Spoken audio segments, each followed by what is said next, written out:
దేవునికి మహిమ కలుగునుగాక. ఈ దినమునకు ఏర్పాటు చేయబడినటువంటి వాక్య భాగము మత్తయి సువార్త 7వ అధ్యాయము 7వ వాక్యాన్ని మనం చదువుకుందాం. మత్తయి సువార్త 7వ అధ్యాయము 7వ వాక్యాన్ని చదువుకుందాం. అడుగుడి మీకు ఇవ్వబడును, వెదకుడి మీకు దొరుకును, తట్టుడి మీకు తీయబడును, అడుగు ప్రతివాడును పొందును, వెదకు వారికి దొరుకును, తట్టు వారికి తీయబడును. చాలు. ఈరోజు మంచి మాటలు మనం వినబోతున్నాం. ఈరోజు నా జీవితాలలో ప్రభు యొక్క పిల్లలుగా మనందరము కూడా ప్రభు యొక్క మాటలు మనందరము కూడా వినే మనము విశ్వాసతతో కొనసాగుతున్నట్టు మనం చేయాల్సినటువంటి మంచి మాటలు లేకపోతే మంచి పని ఏమిటంటే, ప్రభు మనలను అడగమని దేవుడు మనలను ఆయన ఆశిస్తున్నాడు, లేక ఆయన కోరుతున్నాడు. దేవుని దగ్గరికి వచ్చిన మనము ప్రభు ఇచ్చేవాడుగా, సమృద్ధిగా, ధారాళముగా నీకు సహాయమును చేయవాడుగా ప్రభు ఏమంటున్నాడంటే, అడుగుడి మీకు ఇవ్వబడును. ఈరోజు నీ జీవితంలో అనేక సమస్యలు ఉండవచ్చు, అనేక బాధలు ఉండవచ్చు.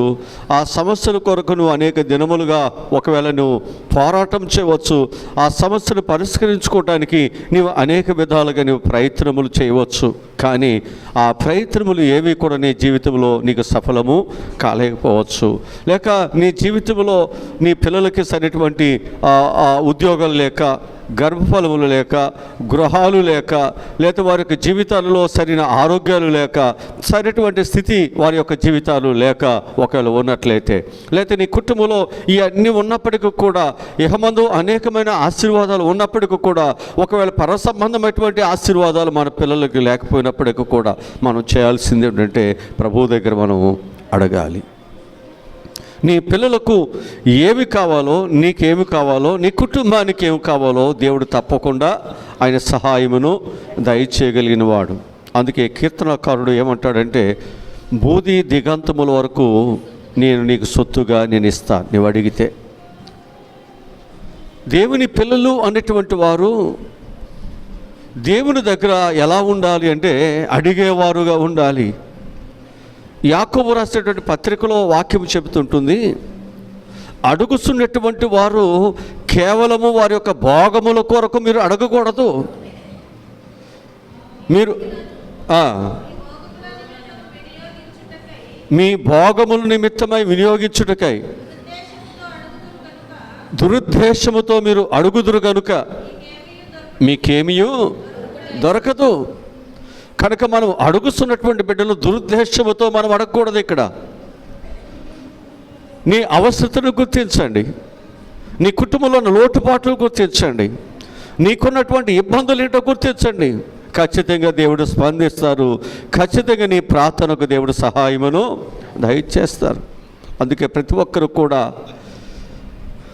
దేవుని దగ్గరికి వచ్చిన మనము దేవుడు ధారాళముగా ఇచ్చువాడని, నీ ప్రార్థనను అంగీకరించి నీకు సహాయమును చేయవాడని, దేవుడు నీ సమస్య ఏదైనప్పటికీ కూడా అది నీకు సహాయమును చేయటానికి ఆయన చిత్త మనసు కలిగిన వాడుగా ఉన్నారని మనం గుర్తించాలి. ఒక విధవరాలు ఒక అన్యాయస్తుడు అయినటువంటి న్యాయాధిపతి దగ్గరికి వెళ్ళింది. ఒక అన్యాయస్తున్నటువంటి న్యాయాధిపతి దగ్గరికి న్యాయం కోసం వెళ్ళింది. కానీ ఆ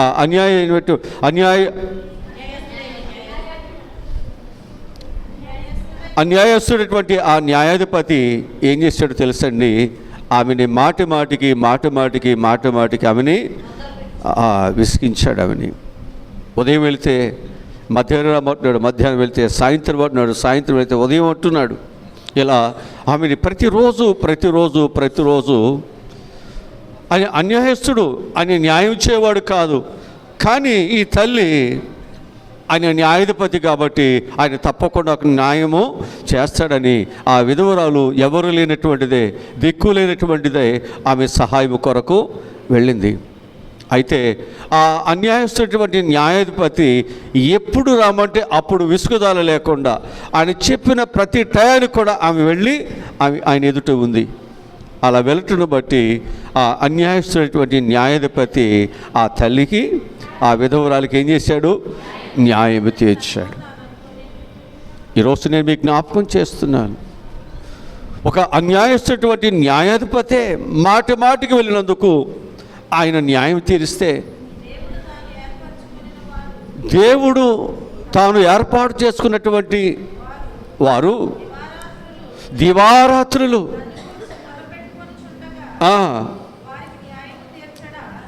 దివారాత్రులు దేవునికి మొరపెడుతున్నప్పుడు దేవుడు వారికి న్యాయము తీర్చడా?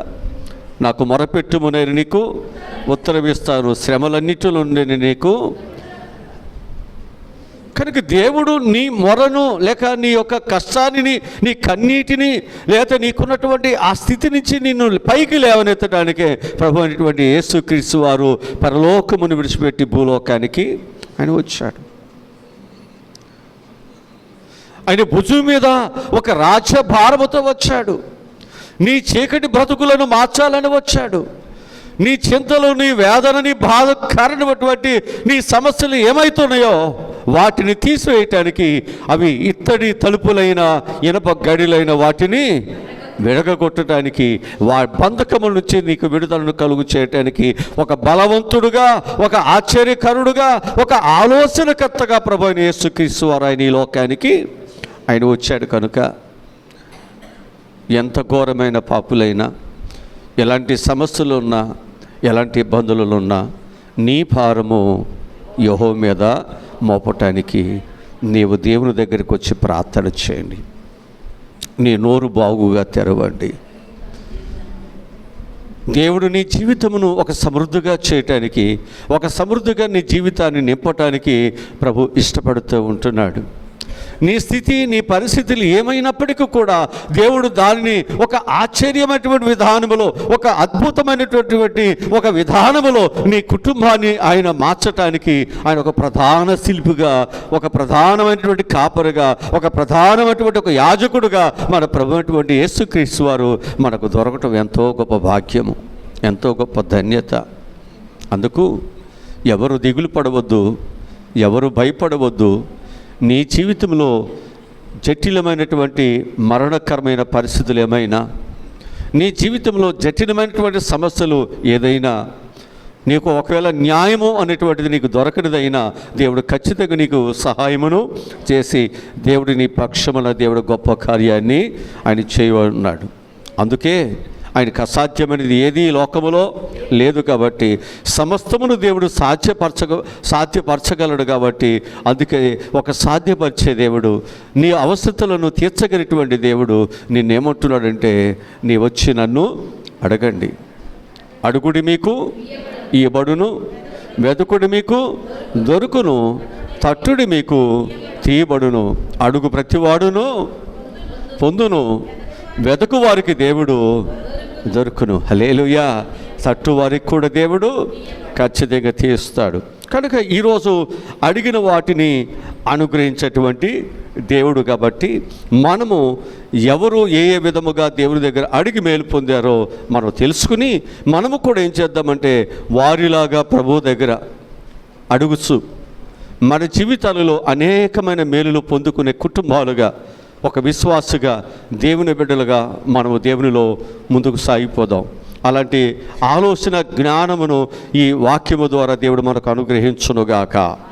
కనుక మొదటి మాటగా మనం చూసినట్లయితే, అబ్రహాము సొదొమ గొమొర్రా నుండి లోతును రక్షించమని ఆయన అడిగినట్లుగా లేక ప్రార్థించినట్లుగా మనకు బైబిల్ మనకు బోధిస్తూ ఉంది. మొదటిగా మనం చూసినట్లయితే, అబ్రహాము సొదొమ గొమొర్రా నుండి, అక్కడ ఉన్నటువంటి అగ్ని మంటల నుండి కదా, ఆ అగ్ని గంధకముల నుండి ఎవరు కాపాడాలంట? లోతు యొక్క కుటుంబాన్ని కాపాడాలని కాపాడే దేవుని దగ్గర ఆయన ఏం చేస్తున్నాడు? ఆయన ప్రార్థిస్తున్నట్లుగా మనకు బైబిల్ మనకు బోధిస్తూ ఉంది. వాక్య భాగము ఆదికాండము 18వ అధ్యాయము 20వ వాక్యాన్ని చదువుదాం. మరియు యెహోవా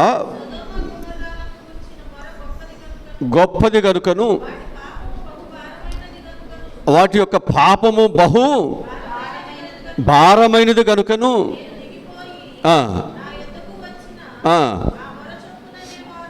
దేవుని యొద్దకు వెళ్ళినటువంటి ఆ మొర చొప్పున చూసేదను, చెయ్యని ఎడల నేను తెలుసుకొందును అనేను.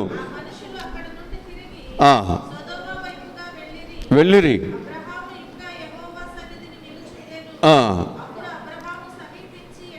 సమీపించి ఇట్లా నేను దుష్టులతో కూడా నీతిమంతులను నాశనము చేయుదువా?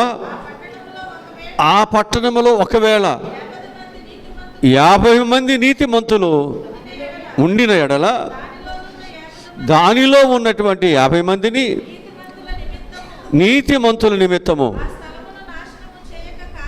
ఆ స్థలమును నాశనము చేయక కాయవా? ఇక్కడ మనం జ్ఞాపం చేసుకుంటే అబ్రహామును ఇంకనూ నిలిచి కదా, అబ్రహాము ఏం చేస్తున్నాడంట? దేవుని సన్నిధిలో నిలిచి ప్రార్థిస్తున్నాడు. ఆయన ఒక సమస్య తెలిసింది, దేవుని యొక్క ఉగ్రత ఆ పట్టణం మీదకి వస్తుందని అబ్రహాము తెలుసుకున్నాడు. ఆ పట్టణంలో ఉన్నటువంటి మనుషులందరూ కూడా బహు భయంకరమైనటువంటి పాపము చేస్తున్నవారని అబ్రహాము తెలుసుకున్నారు. దేవుని యొక్క కోపము ఆ పట్టణం మీదకు వచ్చి ఆ పట్టణమును అగ్ని గంధకముల చేత దానిని కాల్చివేస్తుంది అనే విషయాన్ని అబ్రహాము తెలుసుకుని ఆ పట్టణములో ఉన్నటువంటి లోతు యొక్క కుటుంబం రక్షణ కొరకు ఏం చేస్తున్నట్ట? దేవుని దగ్గర నిలిచి ఉండి ప్రార్థనలు చేస్తున్నాడు.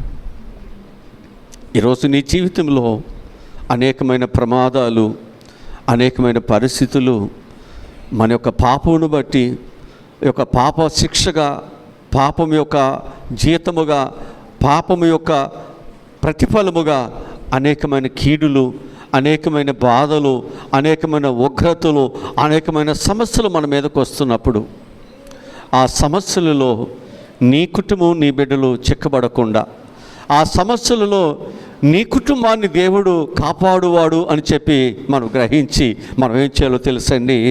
సమస్య ఎలాంటిదైనా, పరిస్థితులు ఎలాంటివైనా దేవుడు దాని నుండి నా ప్రార్థన విని దేవుడు సహాయమును దయచేస్తాడనేటువంటి ఒక విశ్వాసత కలిగినటువంటి బిడ్డలుగా మనం ఏం చేయాలో తెలుసండి.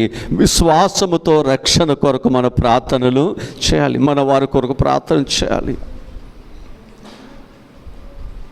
మన కుటుంబాల కొరకు ప్రార్థించాలి, మన బిడ్డల కొరకు మనం ప్రార్థించాలి, మన సంఘము కొరకు మనం ప్రార్థించాలి, మన యొక్క గ్రామం కొరకు మనం ప్రార్థించాలి. వారి యొక్క జీవితాలలో వారు చేస్తున్నటువంటి వారి పాపమును బట్టి ఆ పాపము యొక్క మొర దేవుని దగ్గరికి వెళుతుంది.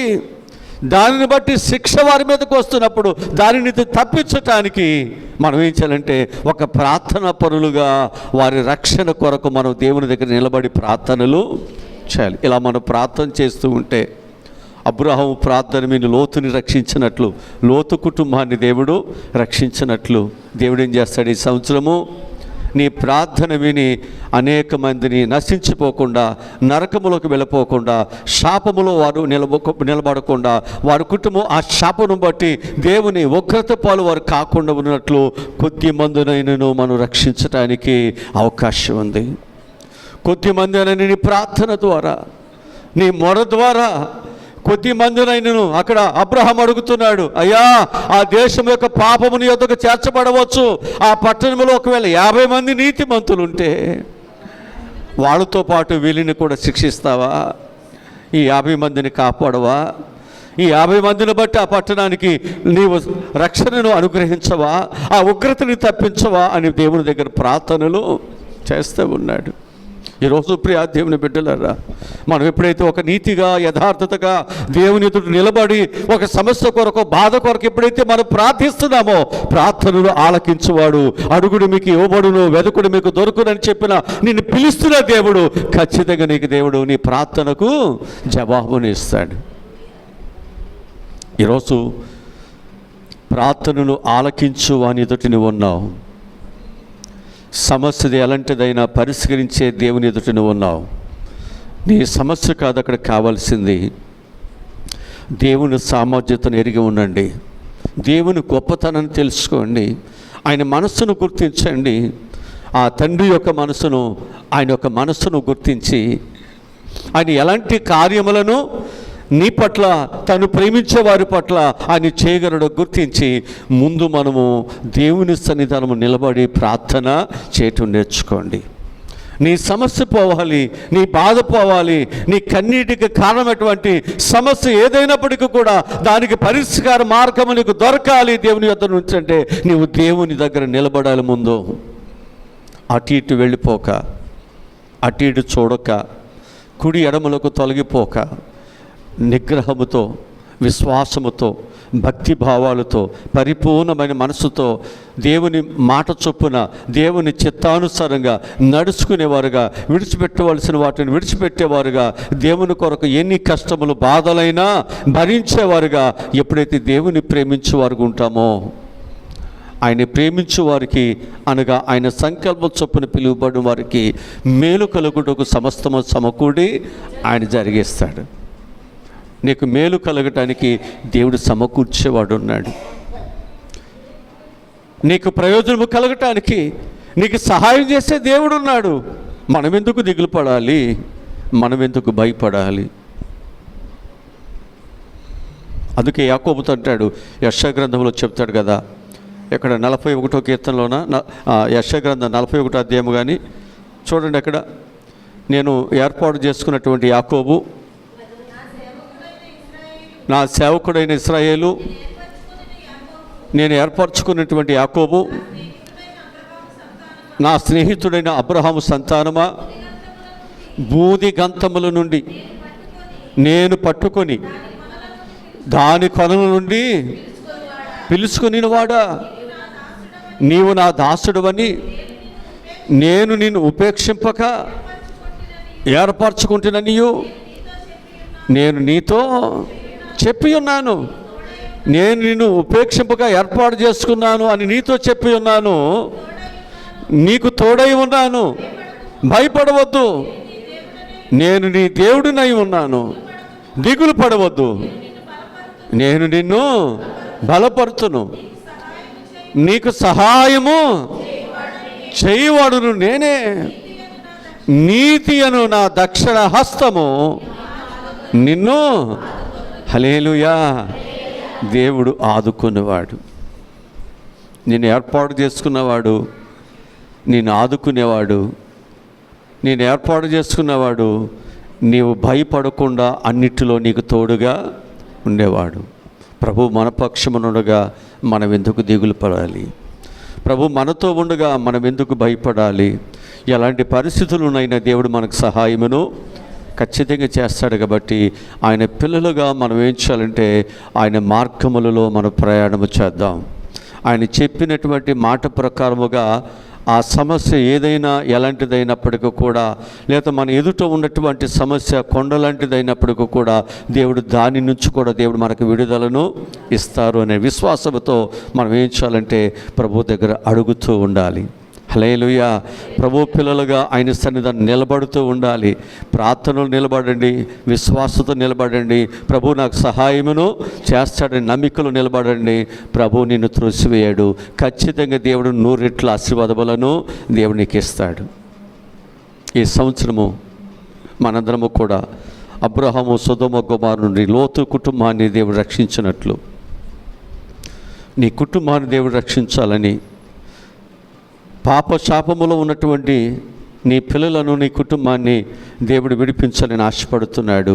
నువ్వు ప్రార్థన చేయి. అబ్రహాము చేసినట్లుగా నువ్వు ప్రార్థించు. నీ ప్రార్థనకు దేవుడు ఖచ్చితంగా జవాబునిస్తాడు. ఖచ్చితంగా నీ ప్రార్థన ఫలిస్తుంది. నీ కుటుంబ పక్షం ఫలిస్తుంది, నీ బిడ్డల పక్షం ఫలిస్తుంది, నీ సంఘ పక్షం ఫలిస్తుంది. నువ్వెవరినైతే ఆ స్థితిలో నుంచి రక్షించాలనుకుంటున్నావో ఆ స్థితి కలిగిన వారికి దేవుడు సహాయములను దేవుడు దయచేస్తాడు. ఆయన అన్యాయస్తుడు కానే కాదు. కనుక ఈ దినం ఎక్కువగా మనం ఏం చేయాలంటే దేవుని యొక్క నూతనమైనటువంటి ఆత్మలను మనం ఏం చేయాలి? దేవుని కొరకు సంపాదించాలి. అడగండి, ఈ సంవత్సరంనైనా ఎక్కువ ఆత్మలను నేను నా ప్రార్థన ద్వారా నేను సంపాదించాలి. నరకపాత్రులు అవుతున్నటువంటి అనేకులు ప్రభా, వారు నశించిపోవటం, నరకానికి వెళ్ళటం నీకు ఇష్టము కాదు కనుక వారందరినీ ప్రభా నీ దగ్గరికి నేను నడిపించడానికి ఈ సంవత్సరం నీ ఎదుట నిలబడి నేను ప్రార్థనలు చేస్తాను. దేవుని బిడ్డగా మనం రక్షించడానికి దేవుడు నిలబడ్డాడు. ఆయన నిలబడబట్టే ఈరోజు మనం రక్షించబడ్డాం. ఒకవేళ ఆ సమస్యలు చూసి కానీ, ఒకవేళ ఆ శోధనలు చూసి కానీ, ఆ భయంకరమైన శిక్షను చూసి కానీ, ఒకవేళ ప్రభువు కానీ ఒకవేళ మనం విడిచిపెట్టేసినట్లయితే ఈరోజు మనకి రక్షణ దొరికేది కాదు. ఆయన నిలబడ్డాడు మన కొరకు. మనం కూడా ఆయన చిత్తమును నెరవేర్చడానికి, ఆయన ఉద్దేశములన్నీ నెరవేర్చడానికి మనం కూడా నిలబడి దేవుని దగ్గర ప్రార్థనలు చేయండి. ప్రభు గొప్ప కార్యాలు మన పక్షాన దేవుడు జరిగిస్తాడు. అది ఏదైనా, అది ఎలాంటిదైనా దేవుడి నీ పక్షాన కార్యాలు దేవుడు జరిగిస్తాడు. రెండవదిగా మనం చూసినట్లయితే యెహోషువ గ్రంథము 10వ అధ్యాయము 12వ వాక్యాన్ని మనం చదువుదాం. యెహోషువ గ్రంథము 10వ అధ్యాయము 12వ వాక్యాన్ని చదువుదాం.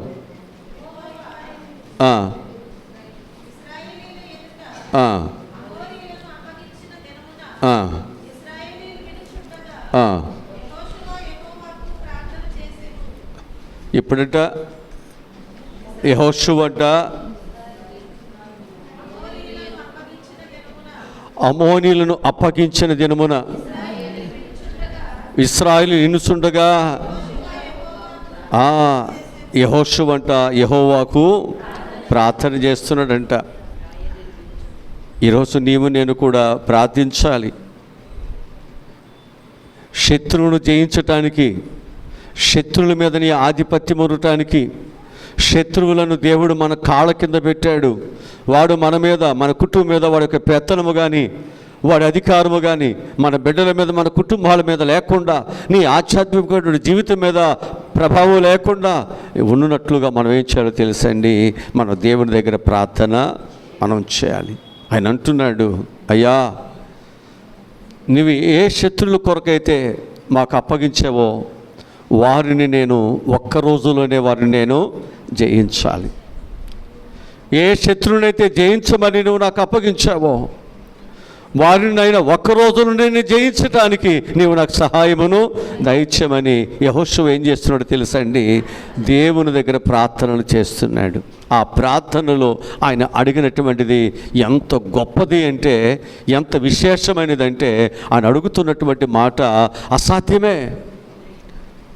అసలు ఆయన అది అడగటానికి ఏ మాత్రము కూడా అవకాశం లేదు. కానీ అక్కడ అంటున్న మాట ఏమిటంటే, అయ్యా నీవు మాకు అప్పగించిన ఆ శత్రువులను జయించటానికి, వారిని పూర్తిగా సర్వనాశనం చేయటానికి నీవు ఒక్క రోజులోనే వారిని నాశనం చేయనట్లుగా నీవు నాకు సహాయమును చేయాలి. అది ఒక్క రోజులోనే నాశనం చేయాలంటే సూర్యుడు అస్తమించటానికి వీలు లేదు, చంద్రుడు ఉదయించటానికి అలాగా ఆగిపోవాల్సిందే. అనేకులకి ఈ ప్రార్థన అసాధ్యం అనిపించవచ్చు, కానీ దేవుడు ఏం చేస్తున్నాడు, తన బిడ్డలకి దానిని సాధ్యం చేస్తున్నాడు. నీ జీవితంలో అసాధ్యమైన సమస్యలు, అసాధ్యమైనటువంటి శత్రుత్వాలు, లేదా ఒక అసాధ్యమైనటువంటి ఒక బలము కలిగినటువంటి శత్రువు ఒకవేళ నీవు తరుముతూ, లేకపోతే నీవు జయించినటువంటి నీ పోరాటంలో ఒకవేళ వాడిని జయించినటువంటి పరిస్థితి ఒకవేళ వచ్చినప్పటికీ కూడా నువ్వు నిలబడి కానీ దేవుని దగ్గర ప్రార్థన చేయగలిగితే ఆ శత్రువును జయించడానికి అయ్యా నీవు నాకు సహాయమును దయచేయి. వాడికి మరలా అవకాశం లేదు, ఇక వాడికి ఆ శత్రువుకి అవకాశం లేదు, రేపు అనేది అవకాశం లేదు. ఈరోజే నేను వాడిని జయించినట్లుగా నీవు నాకు సహాయమును దయచేయమని అడిగితే దేవుడు నీ ప్రార్థన విని నిన్ను గెలిపించడానికి, శత్రువును ఓడించడానికి, దేవుడిని అక్కడ హెచ్చించడానికి దేవుడు ఏం చేయబోతున్నాడు తెలుసా అండి? సృష్టిని దేవుడు ఆపబోతున్నాడు. హల్లెలూయా. సృష్టిని దేవుడు ఆపబోతున్నాడు నీ పక్షముగా. అంటే నువ్వు ప్రార్థించేవాడు ఎవరో తెలుసండి? సృష్టి కూడా ఆయన కంట్రోల్లోనే ఉంది. సృష్టి యావత్తు ఆయన మాట చొప్పుననే అది పని చేస్తుంది. సృష్టి యావత్తు కూడా ఆయన మాట చొప్పున అది నిలబడుతుంది. అందుకంటున్నాడు, లోకములో ఉన్నవి అన్నీ ఆయన మాట వింటున్నాయి, కానీ ఆయన పోలికలో చేయబడిన మనుషుడు మాత్రమే ఆయన మాటను వినట్లేదు. అయ్యో, నేను ఈ నరుని నేను ఎందుకు చేశాను అని ఆ నరుని యొక్క హృదయమును చూసినప్పుడు, ఆ హృదయములో ఉన్న తలంపులను చూసినప్పుడు, ఆ తలంపులలో ఉన్నటువంటి ఊహలను చూసినప్పుడు అంట ఆ దేవునికి చాలా దుఃఖం వేసిందంట, వేదన కలిగిందంట. ఈరోజు ఒకవేళ అనేకమైనటువంటి దేవుడు మంచివాడుగా దేవుడు ఏర్పాటు చేస్తే, ఒక నీతిమంతుడుగా దేవుడు ఏర్పాటు చేస్తే, మనుషుడంట అనేకమైన తంత్రములను కల్పించుకున్నాడంట. ప్రసంగి గ్రంథంలో చెప్పబడుతుంది, మనుషుడంట అనేకమైన తంత్రములను కల్పించుకున్నాడు. ఈరోజు నీ జీవితంలో దైవభక్తిలో జీవించవలసిన మనము, దైవభక్తిలో కొనసాగవలసిన మనము ఒకవేళ తంత్రములతో, ఒకవేళ కుయుక్తితో, లేదా దేవునికి వ్యతిరేకమైనటువంటి పరిస్థితులతో ఒకవేళ నువ్వు ఉన్నట్లయితే దేవుడు నీ ప్రార్థనకు దేవుడు సమాధానం ఇవ్వడు. నిన్ను హెచ్చించడానికి దేవుడు ఇష్టపడడు, నిన్ను గెలిపించడానికి దేవుడికి ఇష్టపడడు, నీకు ఏ మేలు చేయటానికి దేవుడు ఇష్టపడడు. అదే ప్రభు చిత్తాన్ని నెరవేర్చడానికి, ప్రభు పిల్లగా ఆయన ఒక మార్గంలో నడవటానికి ఒకవేళ నువ్వు జీవించినట్లయితే నీవు అడుగుతున్న దానికంటే కూడా ధారాళముగానే దేవుడు ఇస్తాడు. ఆయన అడిగాడు యెహోషువ, ఎక్కడ ఆగిపోవాలంట? సూర్యుడు అయ్యాలో ఆగిపోవాలి, నిలిచిపోవాలన్నాడా?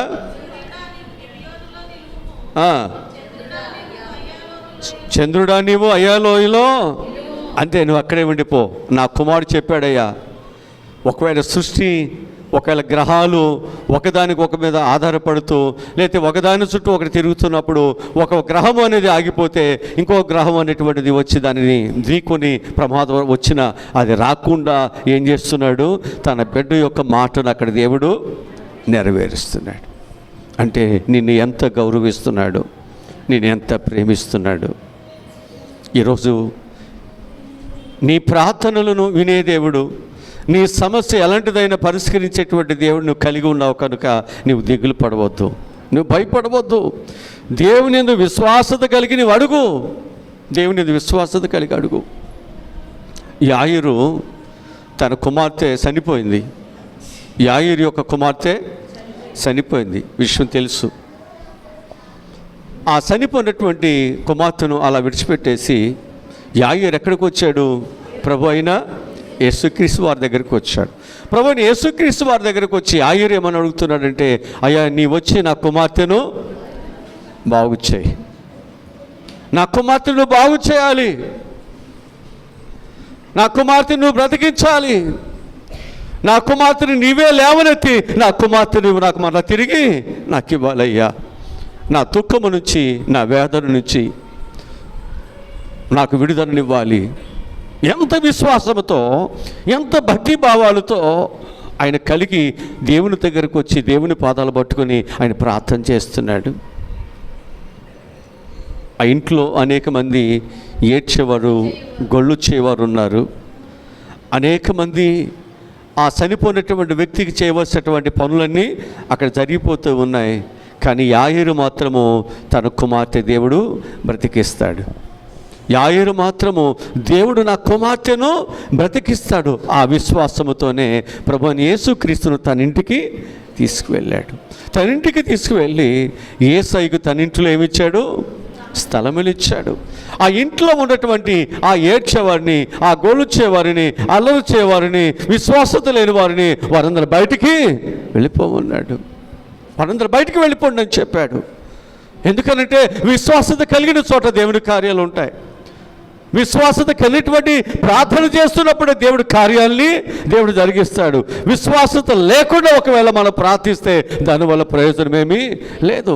విశ్వాసంతో ఉండాలి. కనుక వారికి విశ్వాసత లేదు కాబట్టి విశ్వాసం కలిగినటువంటి ఈ యాయిరుతో దేవుడు ఆ ఇంట్లోనికి వెళ్ళి చనిపోయినటువంటి ఆ కుమార్తెను ఏం చేశాడు? బ్రతికించాడు. అనుకోవచ్చు యాయిరంతా మూర్ఖుడు, యాయిరంతా వ్యక్తి లేడు అనేటువంటి ఆ విషయాన్ని.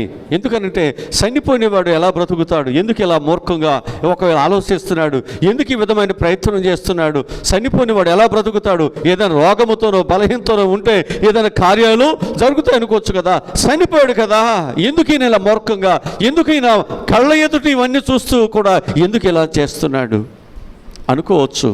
కానీ ఎవరిని పట్టించుకోలేదు. దేవుడు కార్యములను ఆయన చేయగలడు. ఆయనకి అసాధ్యమైంది ఏదో ఉంది.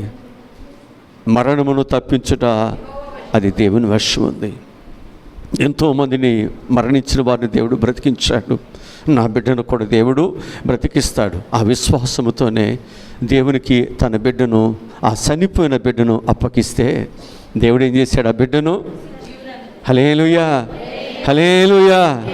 ఈరోజు నీ జీవితంలో కూడా ఒక విశ్వాసముతో కూడినటువంటి జీవితమును ఉన్నట్లయితే నీ జీవితంలో దేవుడు గొప్ప కార్యాలనే దేవుడు చేస్తాడు. అందుకు ఇక్కడ ఏమంటున్నాడంటే, యెహోషువ సూర్యుని చంద్రుని ఆపమని దేవుని దగ్గర అడిగినప్పుడు దేవుడు ఏం చేశాడు? ఆయన ప్రార్థన విన్నాడు. యాయేరు వచ్చి నా కుమార్తె బ్రతికించమని అడిగినాడు. దేవుడు ఏం చేశాడు? ఆ బిడ్డను వచ్చి దేవుడు బ్రతికించాడు. 10 మంది కుష్ఠరోగులు ప్రభు దగ్గరికి వచ్చి, అయ్యా మేము శుద్ధులవుతూ నీకు ఇష్టమేనా, నీ మమ్మల్ని శుద్ధులుగా చేయనని అడిగినప్పుడు దేవుడు ఏం చేశాడు? నాకు ఇష్టమే, మీరు శుద్ధులు కమ్మని చెప్పాడు. ప్రభు పిల్లలు దేవుని దగ్గరికి వచ్చినప్పుడు వారు బాగుపడటం దేవునికి ఇష్టం, వారు సంతోషకుంటూ దేవునికి ఇష్టం, వారు సమాధానకుంటూ దేవునికి ఇష్టం, వారి బంధకముల నుండి వారు విడుదల పొందటం ఆయనకి ఇష్టం. నీ జీవితము ఒక 100 ఒకవేళ ఆశీర్వాదకరము కూడటము దేవునికి ఇష్టము. అందుకే అంటాడు, ఇష్టత కలిగిన దేవుడు అంటున్నాడు, నువ్వు బహుగా ఫలించుట నాకు ఇష్టమని చెబుతున్నాడు. అందుకే మీరు వెళ్ళి ఫలించుటకును మీ ఫలములను నిలిచి ఉండుటకును నేను మిమ్మల్ని ఏర్పాటు చేసుకున్నాను అంటాడు. ఆ యోహాను సువార్త 15వ అధ్యాయంలో చెప్తున్నమాట. నేను మిమ్మల్ని ఎందుకు ఏర్పాటు చేసుకున్నాను అంటే, మీరు ఫలించుటకును మీ ఫలములను నిలిచి ఉండుటకును నేను మిమ్మల్ని ఏర్పాటు చేసుకున్నాను. మీరు నన్ను ఏర్పాటు చేసుకోలేదు, నేనే మిమ్మల్ని ఏర్పాటు చేసుకున్నాను. నేను మిమ్మల్ని ప్రార్థనా పరులుగా ఏర్పాటు చేసుకున్నాను. మీరు నన్ను ప్రేమించేవారుగా ఏర్పాటు చేసుకున్నాను. మీ సమస్యలు ఏమైనా నా దగ్గరకు వచ్చి అడిగేవారుగా నేను మిమ్మల్ని ఏర్పాటు చేసుకున్నాను. కనుక మీరు వచ్చి అడగండి, నేను మీకు ధారాళముగా సహాయం చేస్తాను. హల్లెలూయా హల్లెలూయా. కనుక యెహోషువ అడిగాడు, గొప్ప దీవులను సంపాదించుకుని మనము కూడా అసాధ్యమైనవి సాధ్యపరిచే దేవుని దగ్గర అడుగుదాం. కొండలను పెకలించి వేయగలిగిన విశ్వాసముతో అడుగుదాం. అద్భుతమైనటువంటి కార్యములను దేవుడు జరిగించువాడు అని చెప్పి నమ్మికతో మనం ప్రభు దగ్గర అడుగుదాం. దేవుడు తప్పకుండా ఆయన నమ్మినటువంటి బిడ్డలకు ఆయన ఏమేను చేయక ఆయన మానవుడైన విషయాన్ని మీకు జ్ఞాపకం చేస్తున్నాను. ఇక మనం మూడోదిగా మనం చూసినట్లయితే సమూయేలు మొదటి గ్రంథము 1వ అధ్యాయము 10వ వచనం చదువుదాం.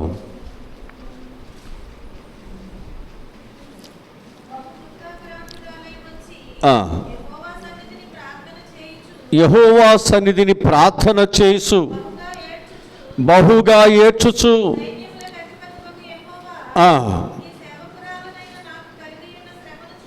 నీ సేవకురాలనైన నాకు కలిగి ఉన్న శ్రమను చూసి మరొక జ్ఞాపకము చేసుకొని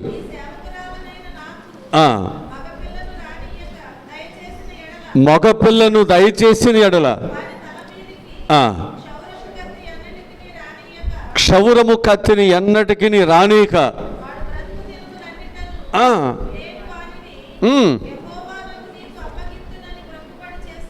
చూసారా?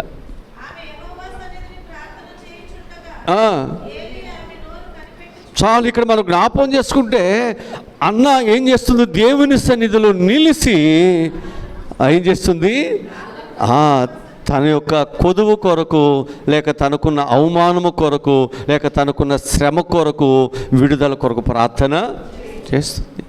మనకు కూడా దేవుని దగ్గర నిలబడి, నీ శ్రమ ఎలాంటిదైనా, నీ దుఃఖం ఎలాంటిదైనా, నీ కష్టం ఎలాంటిదైనా, ముందు నువ్వు దేవుని దగ్గర నిలబడి ప్రార్థన చేయండి. అన్న ప్రార్థించింది, బహు దుఃఖాక్రాంతురాలైంది.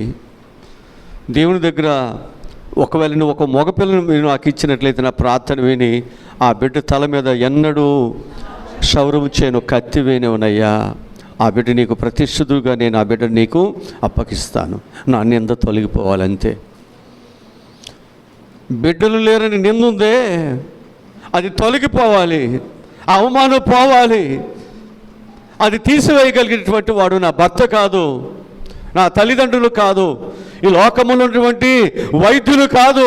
అది తీసివేయగలిగినటువంటిది నీ ఒక్కరివేనైనా. అందుకే అన్ని ప్రయత్నములు చేశాను, అన్ని స్థలాలకు వెళ్ళాను, చివరాఖరి నా భర్తను కూడా నేను అడిగాను, కానీ నా భర్త ఏమీ నేను చేయలేనన్నాడు.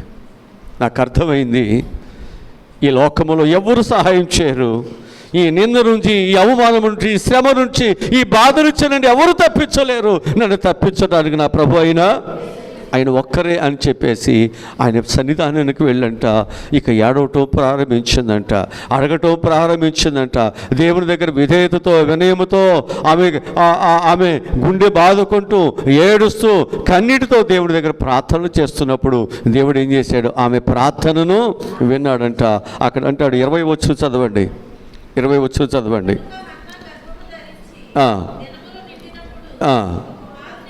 ఒక కుమారుడు కని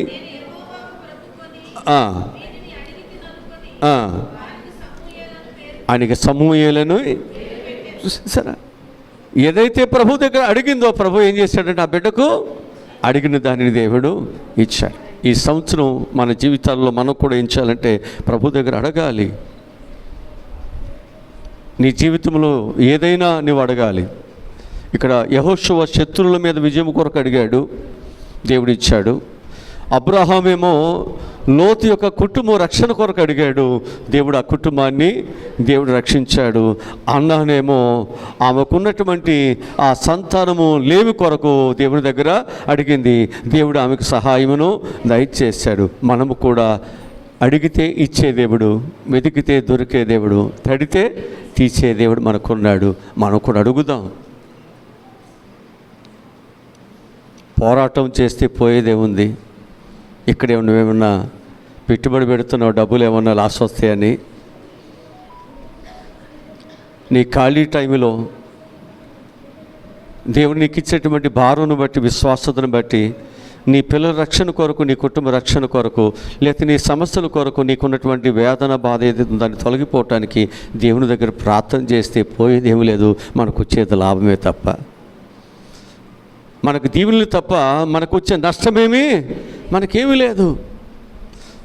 మనం ఇంకా దేవుని కృపలో దీవించబడతాం, ఇంకా మన కుటుంబాలు దీవించబడతాయి, మన బిడ్డలు దీవించబడతాడు, మనకు కలిగిన అన్నిటినీ దేవుడు దీవిస్తాడు. మనం అడగాలి. ప్రభు ఆశ ఏమిటంటే, నీవు నా ఎదుట నీ నోరు బాగుగా తెరుమని దానిని నింపుతాను. ప్రభు దగ్గర అడగండి, నిలిచి అడగండి, విశ్వాసముతో అడగండి, దేవుడు కార్యాలు ఆయన చేస్తాడు. హల్లెలూయా, హల్లెలూయా.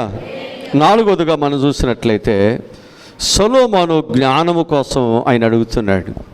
దేవుడు చిన్న వయసులోనే సొలొమోనుకు దేవుడిచ్చాడు,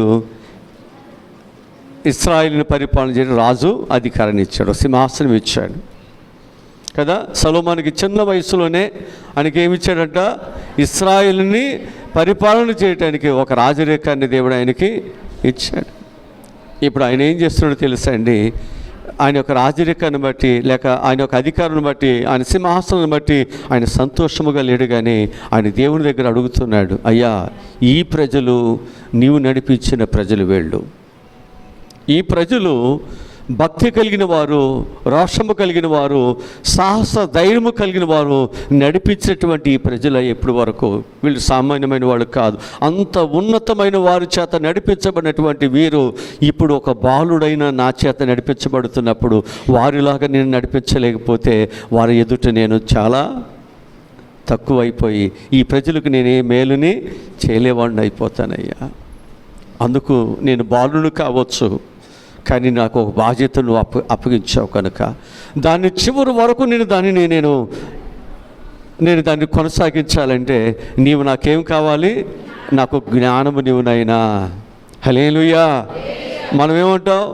కుటుంబాన్ని పోషించుకోవటానికి, బిడ్డలకు మంచి భవిష్యత్తుని ఇవ్వాలి, నడిపించాలని డబ్బులు కావాలి, బంగారం కావాలి, ఉద్యోగాలు కావాలి. పట్టుకున్నదల్లా మనం అడుగుతూ పెట్టా. ఆయన అట్లా అడిగాడా? అవన్నీ అడిగాడేమన్నా? ఆయన ఏం అడుగుతున్నాడు? అడిగేది అంట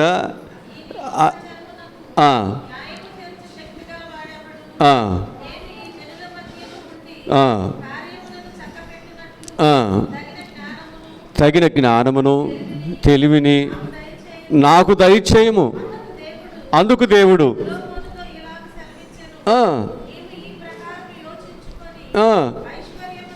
ఐశ్వర్యమునైనను సొమ్మునైనను ఘనతనైనను నీ శత్రువుల యొక్క ప్రాణమునైనను దీర్ఘాయువునైనను అడుగుక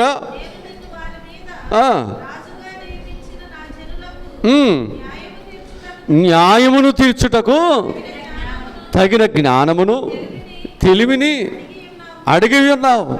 కాబట్టి జ్ఞానమును తెలివియు నీకు ఇవ్వబడును. రాజులకైనను నీ తరువాత వచ్చు రాజులకైనను కలుగని ఐశ్వర్యమును సొమ్మును ఘనతను. హల్లెలూయా. చూసారా? అడుగు వాటి కంటే ఆయన అడిగింది వేరు, ప్రభు యొక్క ఆశీర్వాదం వేరు. ఆయనకు ముందు కానీ ఆయన తరువాత కానీ అలాంటి ఘనత కలిగిన వారు దీవెనకరమైన ఎవరునూ లేరంట. అంత గొప్ప దీవెనను దేవునికి ఇవ్వటానికి అడగండి, అడగండి, అడగండి. సొలొమోను దేని కొరకు అడిగాడు? అది దేవుని ప్రజలను నడిపించడానికి కావలసిన జ్ఞానమును, వారి మధ్య నుండి నేను వారికి న్యాయమును తీర్చడానికి నీవు సహాయమును దయచేయను. మంచిని చేయటానికి, దేవుని చిత్తాన్ని నెరవేర్చడానికి నువ్వు ఎప్పుడైతే నిలబడతావో, నువ్వు అడుగుతావో, దానికంటే 100 రెట్లు శక్తి, ఆశీర్వాదం దేవునికి ఇవ్వబోతున్నాడు. అందుకంటాడు, నీకు జ్ఞానము కొదుకుంటే నన్ను నీవు అడుగు. దేవుడు ఏమంటున్నాడు? నీకు జ్ఞానము కొదుకుంటే నన్ను అడుగు, నేను నీకు జ్ఞానమును నేను ఇస్తాను. బుద్ధి జ్ఞానములు సర్వసంపదలు ఆయన యొద్ద గుప్తమై ఉన్నాయి. అడగండి. నీ పిల్లల యొక్క జ్ఞానము కొరకు అజ్ఞానముతో పడిపోతుంటే, అజ్ఞానముతో స్నేహాలు పడిపోతుంటే, అజ్ఞానముతో ఒకవేళ చెడు వ్యసనాలు పడిపోతుంటే, అజ్ఞానముతో లేక వారి యొక్క జీవిత భవిష్యత్తును పాడు చేసుకుంటుంటుంటే, వారు అజ్ఞానముతో వారు చదువుకుని ప్రయోజకులు అవ్వాల్సినటువంటి ఆ యొక్క విలువైనటువంటి సమయాన్ని ఒకరు వృధా చేసుకుంటుంటుంటే, ప్రభు దగ్గర అడగండి. నీ కుటుంబం, నీ బిడ్డలు విచ్చను కాకమునిపే, నీ బిడ్డలు బ్రష్లు కాకమునిపే వారికి బుద్ధి కలిగినట్లుగా, వారికి జ్ఞానము కలిగినట్లుగా, వారు వెళుతున్నటువంటి మార్గము సరైనది కాదని వారు తెలుసుకున్నట్లుగా మనం ఏం చేయాలంటే వారి కొరకు ప్రార్థనలు మనం చేసినప్పుడు తప్పిపోయిన కుమారుడికి బుద్ధి వచ్చి తిరిగి తండ్రింటికి వచ్చినట్లుగా మన పిల్లలు మార్చబడతారు. నీకు దేవుడు నీవు ఏదడిగినా ఇవ్వటానికి ఇచ్చే దేవుడు నీకుండగా మనం ఏం చేయలేకపోతున్నాం? అడగలేకపోతున్నాం. దేవుని పిల్లలుగా విశ్వాసతలో ప్రభు దగ్గర ఉండలేకపోతున్నాం, నిలబడలేకపోతున్నాం. సమస్యలు వస్తే పారిపోతున్నాం. సమస్యలు వస్తే ఎవరు సహాయం చేస్తారని అటు ఇటు వైపు మనం చేతులు చాపుతున్నాం. కానీ లోకములో ఉన్న వారందరికంటే దేవుడు గొప్పవాడని, ఆయనకు అసాధ్యమైనది ఏది లేదని, ఆయన నీ పక్షాన్ని ఏ కార్యమైనా చేయగలడు అనేటువంటి విషయాన్ని మనం మర్చిపోతున్నాం. మర్చిపోవద్దు. నీకు ఒక విలువైన సన్నిధి, విలువైన దేవుని పాదాలు, విలువైన దేవుని కృప నీకు దొరికింది. ఆ అండ చూసుకుని కొండబాకండి. దేవునికి ఇచ్చిన అవకాశాన్ని చూసుకుని ఉన్నతమైన కృపను, ఉన్నతమైన దీవులను నీ కుటుంబానికి అందించండి. ఇది కేవలము ప్రార్థన ద్వారా, ప్రభు పాదాల దగ్గర నిలిచి ఉండటం ద్వారా, ప్రభునందు విశ్వాసత కలిగి మనం దేవుని దగ్గర ప్రార్థనలు చేయటం ద్వారానే ఇది సాధ్యమవుతుంది అని చెప్పేసి వాక్యాలు మనకు చెబుతూ ఉన్నాయి. ఐదవదిగా మనం చూసినట్లయితే హిజ్కియా మరణకరమైనటువంటి రోగం వచ్చినప్పుడు హిజ్కియా ఏం చేశాడు? ఆ మరణకరమైనటువంటి రోగము నుండి అతన్ని విడిపించడానికి దేవుని దగ్గర ప్రార్థనలు అతను చేశాడు. యెషయా గ్రంథము 38వ అధ్యాయంలో మనం చూడవచ్చు. యెషయా గ్రంథము 38వ అధ్యాయము 2వ వాక్యం నుండి చదువుదాం.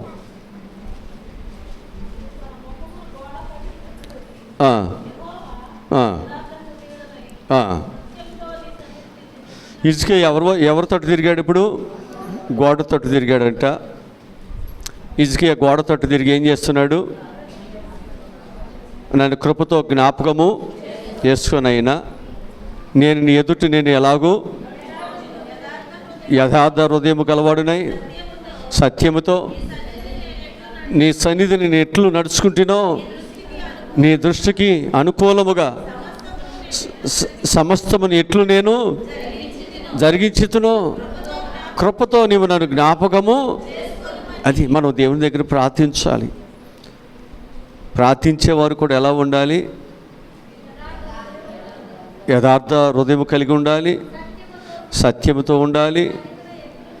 దేవుడు మనకిచ్చిన అన్నిటినీ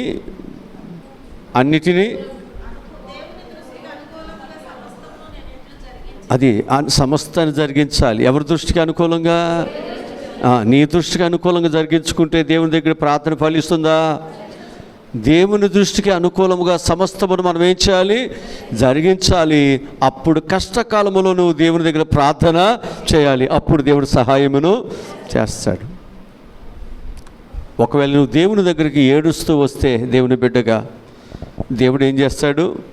నిన్ను సరైన మార్గములో ఆయన నిన్ను నడిపిస్తాడు కదా. దేవుడు నిన్ను ఒక సరైన మార్గంలో నడిపిస్తాడు. ఆ మార్గంలో కన్నీరు ఉండదు. ఆ మార్గంలో ఆకలి దప్పికలు ఉండవు. ఆ మార్గంలో వేదన ఉండదు. ఆ మార్గంలో శత్రుత్వాలు ఉండవు. ఆ మార్గంలో నష్టము అనేటువంటిది నీ జీవితంలో ఉండదు. ఆ మార్గము నీకు ఎప్పుడు ఆశీర్వాదకరంగానే ఉంచబడుతుంది. అందుకు మనందరము కూడా ఏం చేయాలన్నమాట? మనందరం కూడా ఏం చేయాలి? దేవునికి ఇష్టమైనటువంటి బిడ్డలుగా మనందరం కూడా సమస్తములో నడుచుకుంటూ మన ప్రార్థనలు చేస్తే ఈ సంవత్సరం నీకు మరణకరమైన వ్యాధులైన బాధలైన దేవుడు తీసేస్తాడు. ఈ సంవత్సరం అడగండి. ఆయన పరమ వైద్యుడు, పరమ డాక్టరు. ఆయనకు అసాధ్యమైనది ఏది లేదు. రోగము కలిగిన వానికి వైద్యుడు అవసరమే. కనుక నీ రోగమునకు వైద్యుడు మన ప్రభు అయిన యేసుక్రీస్తు వారు. 12 సంవత్సరములు ఒకవేళ ఆ రోగమును విడుదల కొరకు, ఆ రోగము నుండి రక్షణ కొరకు ఆమె ఎన్నో తిప్పలు పడింది కదా. ఎన్నో హాస్పిటల్ చుట్టూ తిరిగింది, ఎన్నో డబ్బులను ఖర్చు చేసింది. కానీ ఏ వైద్యుడు కూడా ఆమె యొక్క రోగాన్ని కుదుర్చేయలేకపోయాడు, స్వస్థపరచలేకపోయాడు. కానీ విశ్వాసముతో ఆయన ఒక వస్త్రపు చెంగును ముట్టి ఆమె బాగుపడిపోయింది. ఈరోజు ఈ సంవత్సరమును నువ్వు అడగండి. నీ రోగాలు దేవుడు తీసివేయనట్లుగా ప్రార్థించండి. నీ జీవితంలో స్వస్థతలు దేవుడు జరిగించినట్లుగా మీరు ప్రార్థించండి. దేవుడి దగ్గర ఆయనే స్వస్థత కార్యములు దేవుడే జరిగిస్తాడు. నువ్వు ఎక్కడికి వెళ్ళ అవసరం లేదు. నిన్ను స్వస్థపరిచి యెహోవా నేనే అని సెలవిస్తున్నాడు. నిన్ను స్వస్థపరిచేటువంటి దేవుడు ఆయన నీకు సమీపముగా ఉండి అడగమని చెబుతున్నాడు. నీ నోరు తెరిచి అడుగు, నువ్వు తట్టు, నేను నీకు తెరుస్తాను, నీకు స్వస్థతలు ఇస్తాను, నీకు దీవెనలు ఇస్తాను, నీ సమస్యలు పరిష్కరిస్తాను, నీ సంకటములన్నీ నేనే కుదురుస్తాను. నువ్వు ఎక్కడికి వెళ్ళాలి? అన్నీ నీ చేతిలో పెడుతుంటే, నీవు ఆయన బిడ్డగా చక్కగా నడిస్తే, ఆయన మాట చొప్పున నువ్వు పనిచేస్తే దేవుడు నీకు ఏమి కావాలో అని దేవుడు సహాయమును ఖచ్చితంగా చేస్తాడు. హల్లెలూయా. హిజ్కియా ఆ విధముగా దేవుని దగ్గర ఏం చేశాడు? ప్రార్థించాడు. ఒకవేళ నీ ఆధ్యాత్మిక జీవితము స్వస్థత లేకపోతే, నీ ఆధ్యాత్మిక జీవితం ఒకవేళ స్వస్థత లేకుండా, ఒకవేళ నీ ఆధ్యాత్మిక జీవితం ఒకవేళ అస్వస్థతలు ఉండి ముదిరిపోతూ ఉన్నట్లయితే అడగండి దేవుని దగ్గర. అయ్యా శారీరకమైన స్వస్థతే కాదు నాయన, నేను ఆధ్యాత్మికమైన స్థితిలో కూడా నాయన నేను కుంటివాడిని అయిపోయానయ్యా, నేను పక్షవాతము కలిగిన వాడిని అయిపోయానయ్యా, నేను మరుగుజ్జువాడిని అయిపోయానయ్యా, నేను నిన్ను ప్రేమించలేకపోతున్నాను, నేను ఎదగలేకపోతున్నాను, నేను నీ కొరకు బ్రతకలేకపోతున్నానయ్యా అని చెప్పి దేవుని దగ్గర అడిగినట్లయితే శారీరకముగా స్వస్థతే కాదు, నేను ఆధ్యాత్మిక కూడా దేవుడు నేను స్వస్థపరుస్తాడు. అనేకులకు దేవుడు నిన్ను, నీ ప్రార్థనను అనేకులకు ఆశీర్వాదకరం మారుస్తాడు, నీ భక్తిని అనేకులకు దేవునికరంగా మారుస్తాడు, నీ కన్నీటిని దేవుడు అనేకులకు ఆశీర్వాదకరము మారుస్తాడు. అందుకంటున్నాడు, రోదలు చేయి స్త్రీలను మీరు పిలిపించండి మీ ఇళ్ళకే. ప్రార్థించే వారిని విశ్వాసత కలిగిన వారిని పిలుచుకోండి. ఎవరు పడితే వాళ్ళు కాదు, భక్తి కలిగిన వారు కావాలి. వారి ప్రార్థన, వారి కన్నీరు నీ కుటుంబంలో ఫలిస్తుంది. అది నీ కుటుంబానికి ఆశీర్వాదకరంగా ఉంటుంది.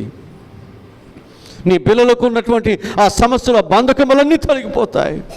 నీకు కావలసిన ప్రతి దీవెన దేవుడే నీకు అనుగ్రహిస్తాడు. మన ఇంట్లో మనకేముండాలి?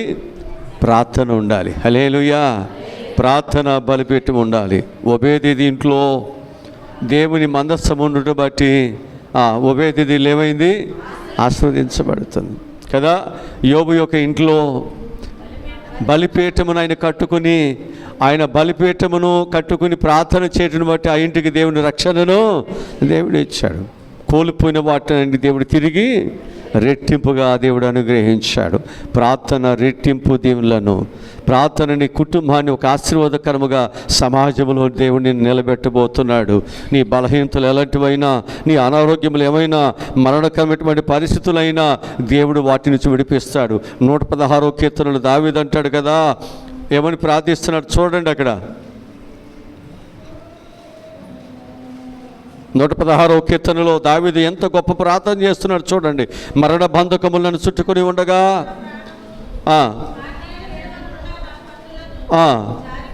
జారి పడకుండా నా పాదములను నీవు తప్పించున్నావు. సజీవులున్న దేశములో దేవుని సన్నిధిని నేను కాలము. హల్లెలూయా. కనుక దేవుడు నీ కన్నీటిని, నీ పాదములను జారిపోకుండా, కన్నీరు కారకుండా దేవుడే కాపాడుతాడు. మరణము నుండి దేవుడు నిన్ను కాపాడుతాడు. సజీవులుండే భూమి మీద దేవుడిని నిలబెడతాడు. దీర్ఘాశతో దేవుడు నిలుపుతాడు. హల్లెలూయా. నీ ప్రార్థన నీ జీవితాన్ని అంత అద్భుతముగా మార్చబోతుంది, అంత దీవెనకరంగా మార్చబోతుంది. అందుకే దేవుడు ఏమంటున్నాడంటే, అడుగుడి ఇవ్వబడును కదా. ఏం చేయాలి మనం ఇప్పుడు ఈ సంవత్సరం? అడిగేదే ఇచ్చే దేవుని దగ్గర మనం ఏం చేయాలి? అడగాలి. అడగండి, అడగండి, అడగండి. గొప్ప దీవులను, గొప్ప ఆశీర్వాదములను, గొప్ప స్వస్థతలను మనం సంపాదించుకుందాం. ఆ రోజుగా మనం చూసినట్లయితే లోకాసు వార్త 22వ అధ్యాయము 42-43 వచ్చే చదువుదాం. లోకాసు వార్త 22వ అధ్యాయము 42-43 వచ్చే చదువుదాం.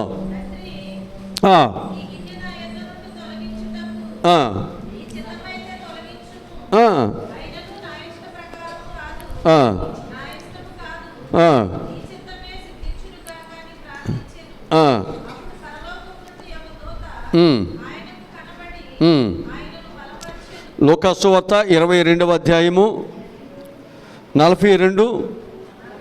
42-43 వచనాల్లో,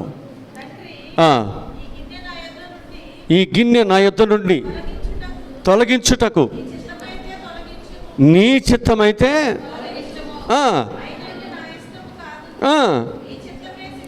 అంటే ఇక్కడ మనం ఏం చేయాలి అంటే, దేవుని యొక్క చిత్తము మన పట్ల నెరవేర్చినట్లుగా ఏ సమస్య అయినప్పుడు కూడా దేవుని దగ్గర ప్రార్థనలు చేయాలి. దేవుని చిత్తము నెరవేర్చడానికి ఎప్పుడైతే మన తల ఉంచి విధేయతతో ప్రార్థన చేస్తున్నామో దేవుడు ఏం చేస్తాడు? గొప్ప కార్యాలు మన పక్షాన దేవుడు చేస్తాడు. మరణ బంధకము నుంచి దేవుడు విడిపించలేదా యేసుప్రభువాన్ని? పునరుద్ధానుడే తిరిగి లేవనెత్తలేదా? దేవుడు ఏ విధముగా ఆయనకు సహాయం దయచేశారు.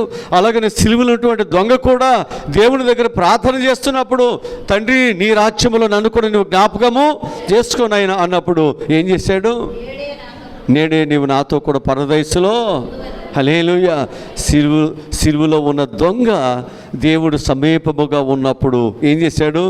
ఆయన బ్రతికి ఉన్నప్పుడు ఆయన ఇష్టానుసారంగా జీవించిన జీవితాన్ని బట్టి వచ్చినటువంటి శిక్ష నరకపాత్రమైనది. అలాంటి ఒక భయంకరమైనటువంటి ఆ నరక పాత్ర నుండి లేదా ఆ నరకము నుండి తప్పించబడటానికి దేవుడు సమీపముగా ఉన్నప్పుడు ప్రార్థనలు చేసినప్పుడు దేవుడు అనుగ్రహించాడు. నేడే నీవు నాతో కూడా పరదేశంలో ఉంటావు. హల్లెలూయా. ఈరోజు నీవు దేవుని దగ్గర అడగండి. ఒకవేళ నువ్వు పాపములో ఉండవచ్చు, శాపములో ఉండవచ్చు, దానివల్ల వచ్చేటువంటి జీవితం మరణం కావచ్చు, కానీ దాని నుంచి కూడా దేవుడు తప్పిస్తాడు. నీ పిల్లల్ని తప్పిస్తాడు, నీ కుటుంబాన్ని తప్పిస్తాడు. దేవునికి కావలసినటువంటి వాటి దేవుడు సహాయమును దయచేస్తాడు. కనుక ఈరోజు మన యొక్క జీవితంలో మనం కూడా పరలోకము కొరకు అడగండి, స్వస్థతల కొరకు అడగండి, బిడ్డల కొరకు అడగండి. నీ కుటుంబం యొక్క బంధువులు ఒకవేళ శిక్షలో ఉన్నట్లయితే వారు తప్పించబడటానికి అబ్రహాము అడిగినట్లుగా అడగండి, అన్న అడిగినట్లుగా అడగండి, యెహోషువ అడిగినట్లుగా నీ శత్రువుల మీద విజయం కొరకు అడగండి. అడిగితే దేవుడు తప్పకుండా దేవుడు మనకు సహాయమును చేస్తాడు. చివరికి ఒక మాట చెబుతున్నాను. చివరిగా యాకోబు ఆశీర్వాదాల కొరకు దేవుని దగ్గర అడుగుతున్నాడు. ఆదికాండము 32వ అధ్యాయము 24 వచ్చిన నుంచి మనం చదువుదాం.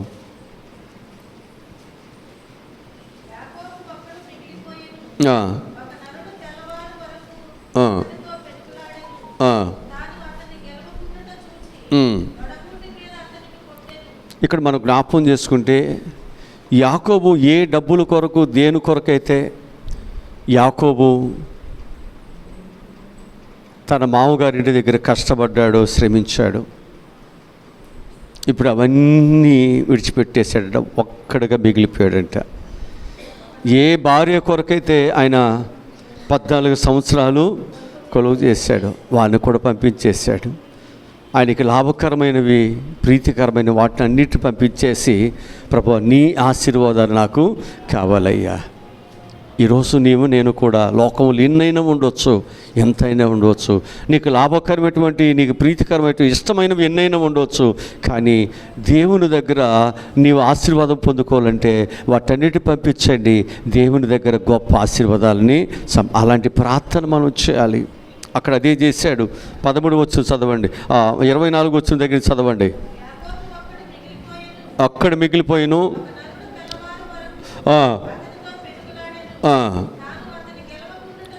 చూసి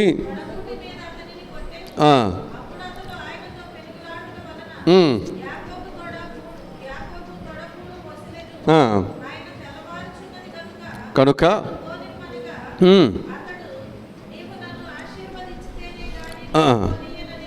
చూడండి, మొదట ఆయనకి శరీర సంబంధమైనటువంటి ఆశీర్వాదాలు ఉన్నాయి. శరీర సంబంధమైనటువంటి ఆయనకి మందలు ఉన్నాయి, గొర్రెలు ఉన్నాయి, భార్యలు ఉన్నారు, పిల్లలు ఉన్నారు, బంగారం ఉంది, అనేకమైనటువంటి ఆశీర్వాదాలు ఉన్నాయి. కానీ దేవుని ఆత్మీయమైనటువంటి ఆశీర్వాదాలు ఆయనకి లేవు. ఇప్పుడు నీ ఆశీర్వాదాలు కావాలయ్యా.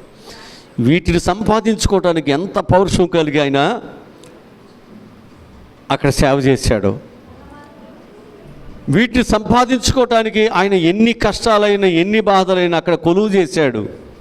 ఇప్పుడు ఆత్మీయమైనటువంటి జీవితం సంపాదించుకోవటానికి ఇప్పుడు ఏం చేస్తున్నాడు? ఆయన పాదాలు గట్టిగా పట్టుకున్నాడు. తెల్లారిపోతుందయ్యా, నరులు నన్ను చూస్తే వాడు చనిపోతారు, నన్ను పోనీవునైనా అని అడిగిన యాకోబేమంటున్నాడు, నీవు నన్ను దీవిస్తేనే తప్ప, నీవు నన్ను ఆశీర్వదిస్తేనే తప్ప నేను నిన్ను పోనివ్వను. హల్లెలూయా, హల్లెలూయా. ఈరోజు నీ జీవితంలో దేవుని దగ్గర ఆశీర్వాదముల కొరకు అడగండి. ఖచ్చితంగా దేవుడు నీకు సహాయమును చేస్తాడు. నువ్వు ఊహించిన దానికన్నా గొప్ప దీవుల దేవుడు ఇవ్వబోతున్నాడు. అంతకంతకు నువ్వు ఎదగాలి, అంతకంతకు ప్రైజ్ కూడా ఇవ్వాలి. ఈ సంవత్సరం నీ ప్రార్థన, నీ స్థితిను, నీ పరిస్థితులను, నీ రూపురేఖలను మార్చేయాలి. నీ కన్నీరు నాట్యముగా, ఆనందముగా మార్చివేయాలి. నీ దుఃఖ దినములన్నీ దేవుడు సమాప్తం చేయాలి. నీ జీవితంలో దేవుడు గొప్ప ఆశీర్వాదకరమైన, దీవెనకరమైనటువంటి స్థితిని నీ కుటుంబాలు, నీ బిడ్డలలో దేవుడు అనుగ్రహించునుగాక. తల వంచండి, ప్రార్థన చేసుకుందాం. తల వంచండి. మా ప్రభువా, రక్షకుడా, ఈరోజు చెప్పబడినటువంటి ఈ దేవుని మాటలు, ఈరోజు చెప్పబడినటువంటి ఈ విశేషమైనటువంటి మాటలు ప్రభువా, మేము ఒక ప్రార్థనే కదా అనుకుంటున్నాం, కానీ ఈ ప్రార్థన దేవుడు ఎంత ఇష్టపడుతున్నాడో, ఈ ప్రార్థన బట్టి దేవుడు ఎంత గొప్ప కార్యాలను జరిగిస్తున్నాడో ఈరోజు నాయన వాక్యాల ద్వారా మేము నేర్చుకున్నాం. కనుక ప్రార్థన చేస్తున్నప్పుడు నాయన ప్రభువు నుండి నేను పొందుకున్నానని, నేను అడుగుతున్న వాటికంటే, నేను ఊహించు వాటికంటే దేవుడు అత్యధికముగా దేవుడు కార్యములు నా పట్ల జరిగిస్తున్నాడని నమ్మి ఆయన బలిష్టమైన రెక్కల కింద దీన మనసు కలిగి ఆయన కార్యములు జరిగించేంత వరకు కూడా ఆయనను విడిచిపెట్టుకోకుండా, ఆయన పాదాలు విడిచిపెట్టుకోకుండా మంచిగా సాగిపోట సహాయములను దయచే ప్రభువా. నా ప్రియ సంఘమునైనా చక్కనినైన ప్రార్థనలోను వాక్యములను దేవుని బిడ్డలుగా అన్ని విధాల ప్రభువా ఆయన యొక్క చర్యలన్నిటినీ నెరవేర్చే బిడ్డలుగా, ఆయనకి ఇష్టమైన బిడ్డలుగా ప్రభా మేమందరం నడుచుకున్నట్లు మీరు మాకు సహాయములను దయచేయి. ఎన్ని కష్టాలు ఎన్ని బాధలున్నా నా దేవుడు కార్యాలు జరిగిస్తాడు. ఎన్ని ఇబ్బందులున్నా నా దేవుడు గొప్ప కార్యాలు నా పట్ల జరిగిస్తాడటువంటి సదుద్దేశము కలిగిన వారుగా ప్రభువా మేమందరం ఉంటా సహాయములను దయచేయండి. నా పిల్లలను ఆధ్యాత్మికంగా పెంచండి. నా పిల్లలను ఆధ్యాత్మికమైనటువంటి జీవిత విధానాలను అలవర్చుకునే పిల్లలుగా మేము ఉంటా సహాయం దయచేయండి ప్రభువా.